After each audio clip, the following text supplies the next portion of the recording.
What's up, everybody? Welcome to Bios3 Raw TV. I got a question through an email or a message. I think it might have been a message. And the individual asked, Jerry, I can run outside for like an hour and a half just fine, but I can't even run for like 25 minutes on a treadmill. How is that possible? Well, it's an interesting question. I'm sure people are going to wonder the same thing, but it's an easy answer. Now, a lot of times, you know, when people come to me, they'll say, well, I've been doing my cardio outside, I've been walking. And I say, okay, well, and you look at this stuff and you say, has that been working? And they're like, I don't know, well, I'm hiring you because obviously I'm not getting the results that I want. So I say, okay, go from walking outside to walking on a treadmill.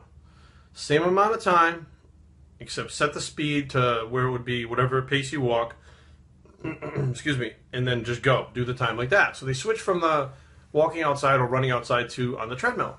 And lo and behold, their weight starts to drop. And they're confused because calorically they didn't change anything. And they're training in the gym, still training the same amount of days a week. All we did was just change that. So how was that possible? Now here's the kicker. If you're running outside, you don't even realize you're doing it, and there's no way for you to actually know you do it.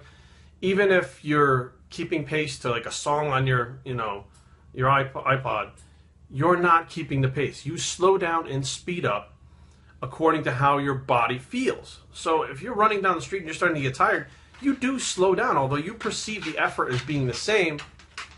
Hey, Bruno. Although you perceive the effort as being the same, it's not. You're putting out less effort. You're actually slowing down and minimizing the effort because you're getting tired. As you go up a hill, again, you slow down as you go up a hill outside. When you start to walk up that hill, you don't even realize you're doing it. You think in your head, like, oh, I'm keeping the pace, I'm keeping the pace. You're not keeping the pace.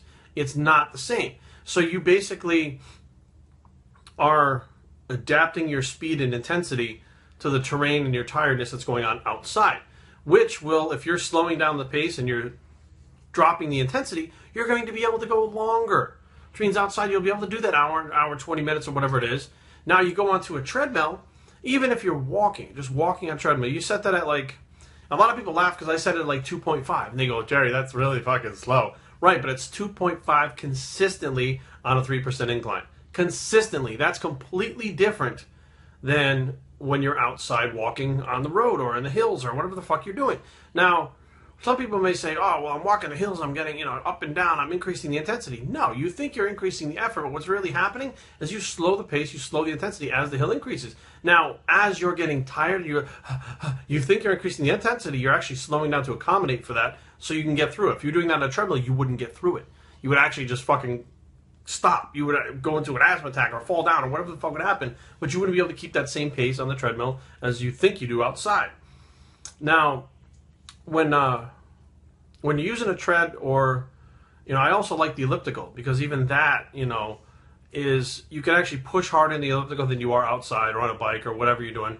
But the treadmill is a really good tool, or the stair mill, because you set the pace and you go. It will keep you honest all the way while you're on that piece of equipment. And when you're done, you will have walked at 3.2 miles per hour the whole entire time unless you slowed it down yourself. And if you slowed it down yourself, then you know what's going on. You know the intensity is decreasing. You know the speed is decreasing. You know the effort is decreasing. You know what's going on. So there's no question as to like, well, did I decrease? Did I increase? If you're increasing that speed and incline, then you know you're increasing the intensity. Now there's also a program that's on most treadmills. It's like it's like a hill profile, random hill profile or whatever. You program that thing in, and throughout the thing it'll increase and lower and increase. And people are like, oh, that's like walking outside. No, it's not, because again, it keeps the pace and the intensity the whole time. What we're talking about here is efficiency. And the fact that you can go outside and do a minute, an hour and 20 minutes, but you can't do 25 minutes on the treadmill shows fitness-wise and cardiovascular-wise, you are not being efficient. You're not doing it optimally, because you should technically, if you're keeping the pace and you're keeping the intensity up, be able to just go right on the treadmill. Actually, the treadmill has a spring in it, so it decreases pressure on your joints from walking with your hips and your knees or running.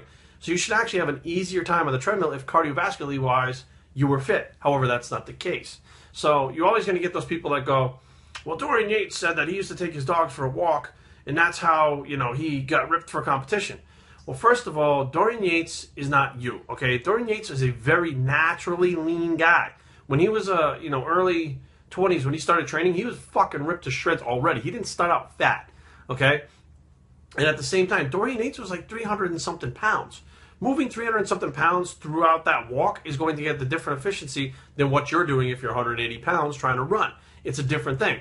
Factor in the fact that, you know, people like to say, you know, it is or isn't the reason why, but you're on anabolic steroids, fat burners, whatever the fuck else you take, yeah, that's going to change that, okay? So be aware, there's things that people are going to tell you, like, oh, just go do your cardio outside.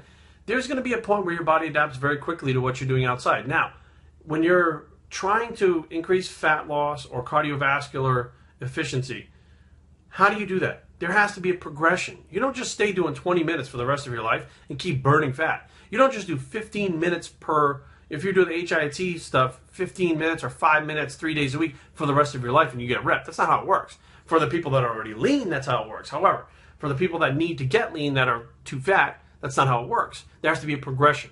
So if you're outside walking for an hour and 20 minutes, what do? Do you keep walking for 3 hours, 5 hours? I mean, I've gone out and walked 6 hours straight in Mexico walking around. We were on a cruise. I mean, do you do that every day? No, but there has to be a progression. The intensity and pace can be kept up to a higher level on a piece of equipment like a treadmill. It keeps you honest. So now if you're outside walking for an hour and 20 minutes and you get on the treadmill 20 minutes and you're spent, now all you have to do is increase to 22 minutes, okay? And push the pace at 22 minutes. Maybe increase the incline 1% next time. Adapt to that. You slowly adapt by increasing and progressing in your cardio to get better and better results, the more efficient that your body gets at doing it. However, the outside deal is only going to work for so long. Don't get me wrong. I think people that are very overweight, who are not very mobile to begin with, can get away with it. Now, Kari and I were at the Stride for Awareness, Walk for Strides, something like that. We were at a breast cancer awareness walk yesterday. We did a 5K. And it was to benefit the Breast Cancer Foundation because this is Breast Cancer Awareness Month. So Kari and I are walking with probably, I don't know, 300 or 400 other people. And, I mean, there were some people that were in very good shape. Okay, nobody ran it. It was a walk. But there were some people that were very, very, very, very out of shape doing this thing. And they were happy. They were clapping like, yay, we're doing it. We're doing it. And I'm like, it's a 5K. Like, I mean, I'm not the most cardiovascularly fit guy, but I wasn't breathing heavy through this thing. And everybody kept the pace that were walking together. The whole fucking thing was walking together. Now, I'm sure by the end of this thing, there were some people that were very, very fucking tired and beat up. And, you know, that for them would be like, I don't know, fucking 10 of those for me. Or fucking 10 of them for Kari. You know what I mean? Like, there's a progression that you can get up to. Those people, if they're doing, you know, half an hour at night, the people that are overweight that can't do these exercises, half an hour a day walking around the neighborhood at night, that's going to be effective for them for a while. Then they're going to have to do maybe 45 minutes walking around the neighborhood. Then they're going to get to a point where they're going to have to get off the road and get into the gym to really get to the next level. So be aware, there's a lot of people saying a lot of different stuff, but that's how it works, period. BioStraining@gmail.com. Leave comments down below, but don't fight. www.biostraining.com is a blog, and where that's how it works, period, bicep, and we're out.